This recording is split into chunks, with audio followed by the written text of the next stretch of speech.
अर्ज भरण्याच्या शेवटच्या दिवशी राज्यातील युती आणि आघाड्यांचं चित्र आता स्पष्ट झालंय। सत्तेतील शिवसेना भाजपची मुंबई ठाण्यासह 5 ठिकाणी युती झाली आहे, तर नवी मुंबई पुण्यासह राज्यात 12 ठिकाणी शिवसेना भाजपची युती तुटली आहे। संभाजीनगर आणि पुणे महापालिकेत युतीसाठी शेवटच्या क्षणापर्यंत शिवसेनेचे प्रयत्न सुरू होते, मात्र त्यांच्या प्रयत्नांना यश आलं नाही। त्यामुळे शिवसेनेनं भाजपच्या स्थानिक नेत्यांवर संताप व्यक्त केला आहे।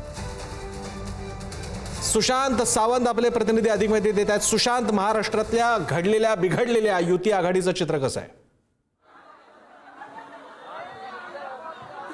प्रसन्न सर, काल रात्री उशिरापर्यंत खऱ्या अर्थाने महायुतीच्या बैठका सुरू होत्या, मात्र काही ठिकाणी युती होऊ शकलेली नाही, काही ठिकाणी युती झाली। आपण जर बघितलं असेल तर प्रामुख्याने मीरा रोड असेल, नवी मुंबई असेल, उल्हासनगर असेल, नाशिक असेल, या ठिकाणी शिवसेना भाजपची युती होऊ शकलेली नाही। आज आपण बघितलं असेल तर उमेदवारी अर्ज भरायचा शेवटचा दिवस आहे आणि 12 ठिकाणी महायुती आता वेगळी लढते, शिवसेना भाजप वेगळं लढते, मुंबई ठाण्यात एकत्र लढते।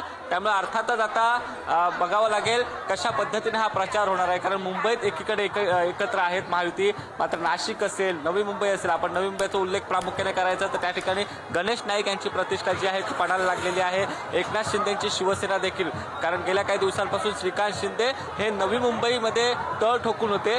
अर्थात आधी चर्चा होती की युती करायची, मात्र आता आपण बघतोय नवी मुंबईतली देखील युती तुटलेली आहे। दुसरीकडे मुंबईला लागूनच असलेलं मीरा रोड महानगरपालिका, मीरा भाईंदर महानगरपालिकेमध्ये आपण जर बघितलं असेल तर तिथे देखील युती तुटलेली आहे आणि भाजप आणि शिवसेना एकमेकांसमोर आमने सामने आल्याचं आपल्याला बघायला मिळतंय। प्रसन्न सर। सचिन, अतिशय इंटरेस्टिंग युती आघाड्या होत आहेत। मवियातला पक्ष युतीमध्ये सहभागी होतोय, युतीतला पक्ष जसं आपण पुण्यामध्ये पाहिलं राष्ट्रवादी पवार आणि शरद पवार एकत्र येत आहेत, शिवसेना, मनसे आणि काँग्रेस एकत्र येते असं काही बघायला मिळते। राजकारणात काही शक्य आहे ही म्हण इतकी खरी ठरेल असं वाटलं नव्हतं। तुर्तास धन्यवाद तुम्ही दिलेल्या माहितीबद्दल।